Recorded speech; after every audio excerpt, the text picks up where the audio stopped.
Shalom, selamat pagi anak Bapak yang dikasihi dalam Tuhan. Sebelum belajar, mari kita berdoa. Bapak yang baik, kami akan mulai belajar pelajaran agama ini. Biarlah Tuhan yang memberkati pola pikir kami, sehingga kami menjadi anak-anak warga kerajaan surga. Seperti materi yang akan kami pelajari pada hari ini, Bapak, biarlah Tuhan yang membukakan mata hati dan pikiran kami, sehingga kami dapat mengerti firman-Mu. Terima kasih Bapak yang baik, dalam nama Yesus kami berdoa. Amin. Oke anak-anak Bapak yang dikasih dalam nama Tuhan, semoga semua mengikuti daring mata pelajaran ini mulai dari kelas 91 sampai 96. Ayo buka buku paketnya halaman 56, poin C. Ciri-ciri kehidupan warga kerajaan surga. Ciri-ciri kehidupan warga kerajaan surga. Halaman 56 ya nak. Nah ada pertanyaan, bagaimana ciri-ciri kehidupan seorang warga kerajaan surga? Bagaimana ciri-ciri kehidupan warga kerajaan surga?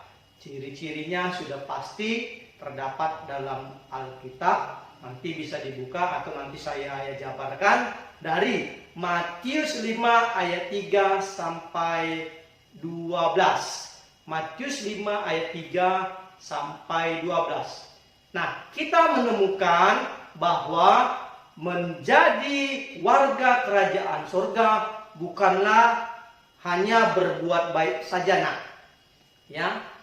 Ingat, bukan hanya berbuat baik saja, tetapi harus menjadi pelaku firman. Karena orang baik belum tentu benar, tetapi orang benar sudah pasti baik, ya. Orang baik belum tentu benar. Bagaimana ciri-cirinya? Ayo, mari kita buka Matius 5 ayat 3 sampai 12. Inilah ciri-ciri kehidupan warga kerajaan surga.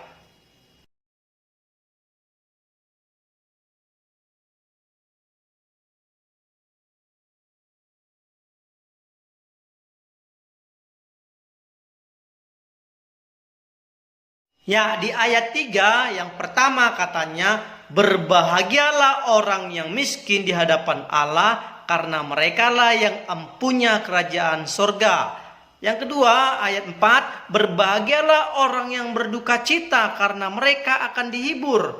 Yang ketiga, ayat 5, berbahagialah orang yang lemah lembut, karena mereka akan memiliki bumi. Yang keempat, ayat ke-6, berbahagialah orang yang lapar dan haus akan kebenaran, karena mereka akan dipuaskan. Yang kelima, ayat ke-7, berbahagialah orang yang murah hatinya, karena mereka akan beroleh kemurahan. Yang ke-6, poin ayat ke-8, berbahagialah orang yang suci hatinya, karena mereka akan melihat Allah. Poin 7 ayat ke-9, berbahagialah orang yang membawa damai, karena mereka akan disebut anak-anak Allah. Poin ke-8 ayat 10, berbahagialah orang yang dianiaya oleh sebab kebenaran, karena mereka lah yang mempunyai kerajaan sorga. Poin ke-9 ayat 11, berbahagialah kamu jika karena aku kamu dicela dan dianiaya, dan kepadamu difitnahkan segala yang jahat. Poin terakhir 10 ayat 12, bersukacita dan bergembiralah karena upahmu besar di surga. Sebab demikian juga telah dianiaya nabi-nabi yang sebelum kamu. Inilah 10 poin ciri-ciri kehidupan warga kerajaan surga yang terdapat dalam Matius 5 ayat 3 sampai 12. Telah diajarkan dunia, ya, berlawanan atau bertentangan dengan yang diajarkan dunia. Jelas sesuai dengan Matius 5 ayat 3 sampai 12, ya kan?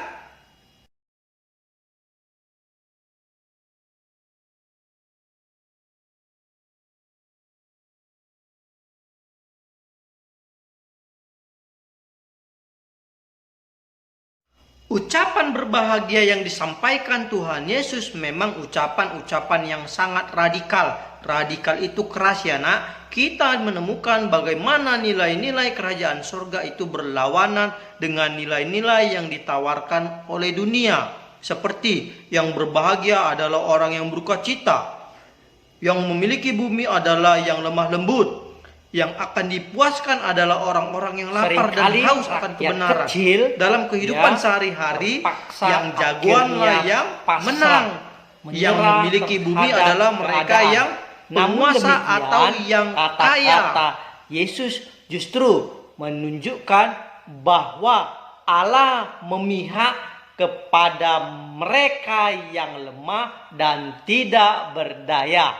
Allah berada di pihak mereka yang berani menolak arus dan nilai-nilai yang ditawarkan oleh dunia yang hanya memberikan kebahagiaan semu. Kenapa dikatakan kebahagiaan semu? Dapat kita lihat beberapa artis yang kaya raya bahkan memiliki segalanya.